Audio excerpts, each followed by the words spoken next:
Bismillahirrahmanirrahim.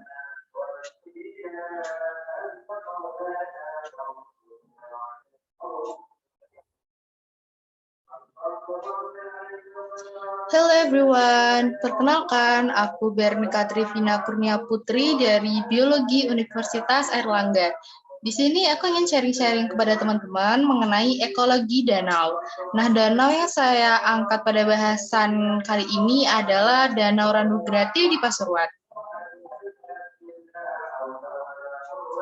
Nah, untuk jurnal yang saya pakai pada bahasan kali ini berjudul Analisis Kelimpahan Fitoplankton berdasarkan ketersediaan nutrien di Randugrati dengan Generalized Poisson Regression yang ditulis oleh Evelyn Dwi Luciana dan kawan-kawan.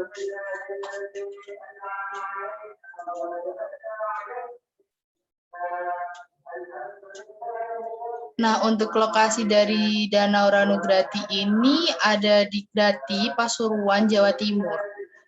Nah, di sini. Nah, danau sendiri merupakan cekungan yang berisi air baik secara permanen maupun sementara yang menjadi bagian dalam perairan di daratan. Nah, sebagian besar danau yang ada di Indonesia ini terbentuk akibat aktivitas vulkanis. Contohnya si Danau Randugrati ini, teman-teman. Adanya di Grati, Pasuruan, Jawa Timur. Nah, sistematika pada bahasan kali ini yang pertama ada pendahuluan, metode, hasil dan pembahasan, kesimpulan, dan ditutup dengan referensi. Baik, kita awali di pendahuluan. Randugrati merupakan salah satu danau vulkanik yang terletak di Provinsi Jawa Timur.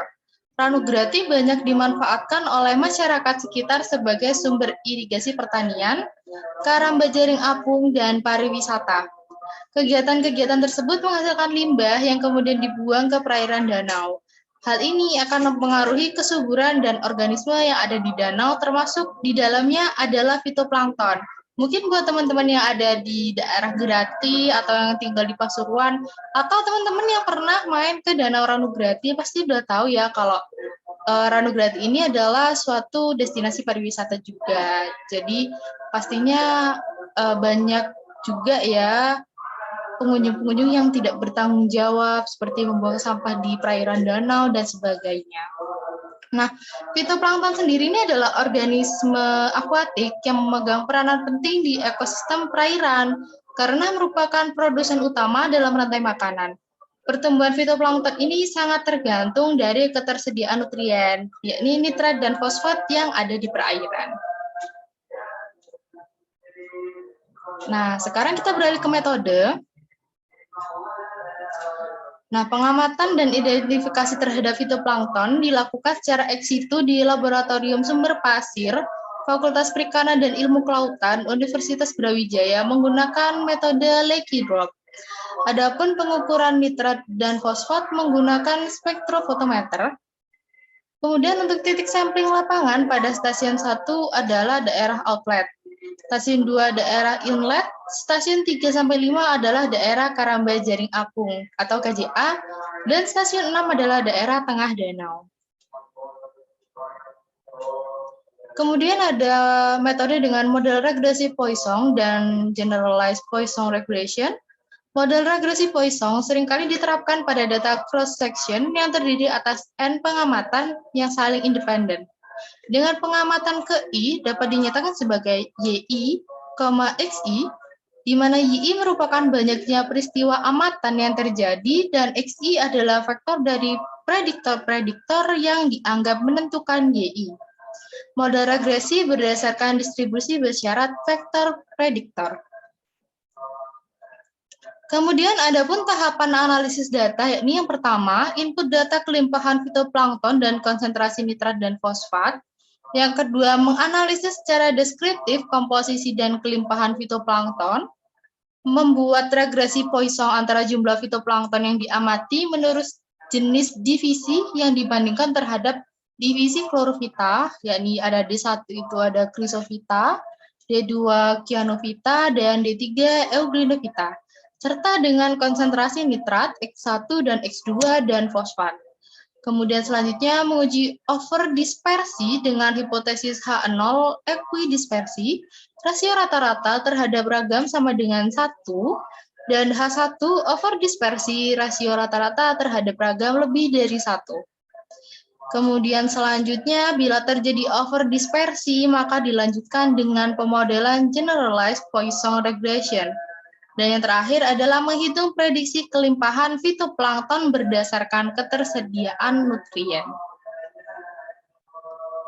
Nah, sekarang kita beralih ke hasil dan pembahasan.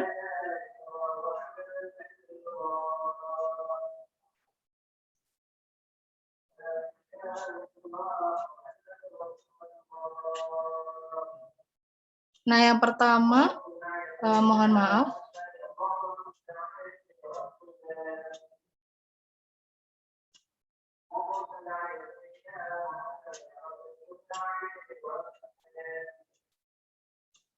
Baik, untuk gambar pertama, hasil yang pertama adalah komposisi dan kelimpahan fitoplankton di Ranugrati.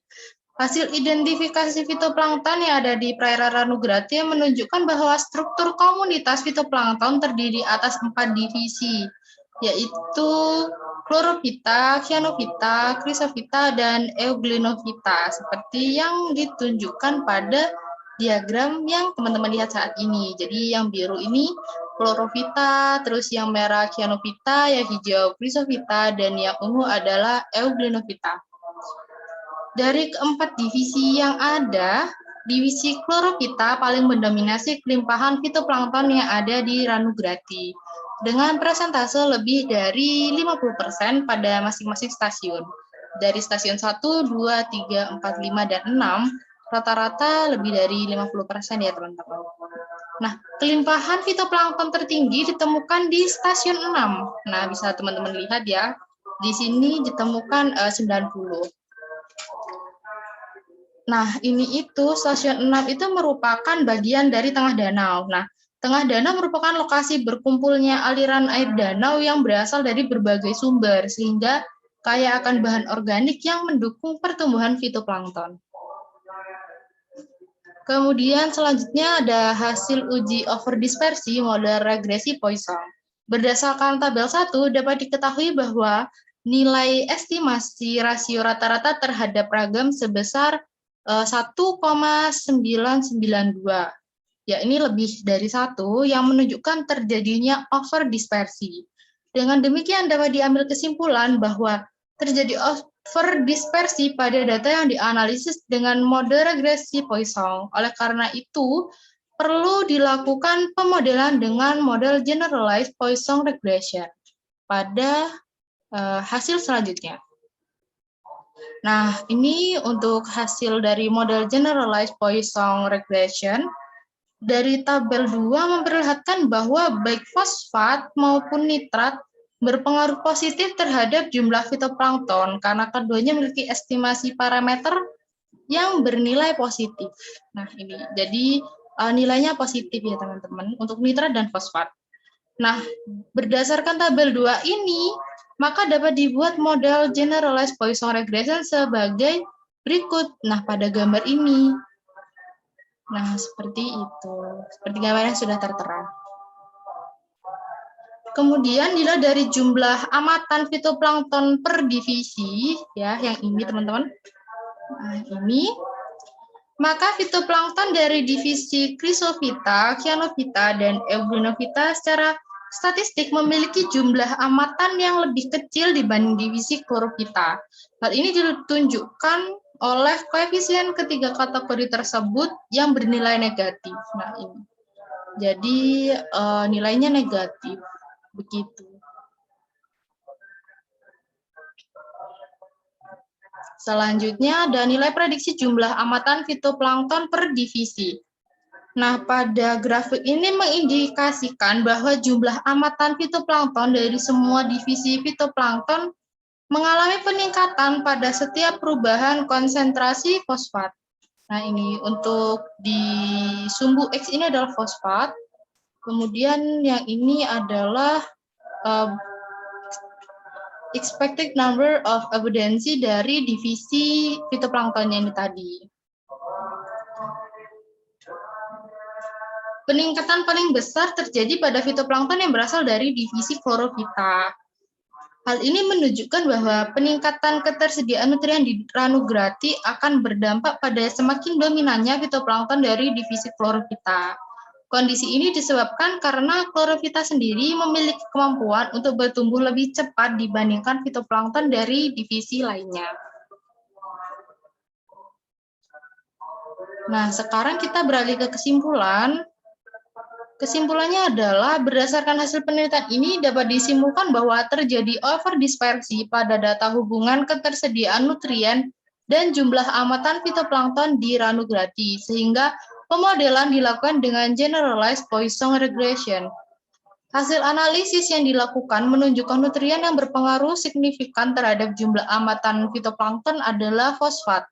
Adapun divisi fitoplankton yang diprediksi akan sangat terpengaruh oleh perubahan ketersediaan nutrien adalah yang berasal dari divisi klorofita.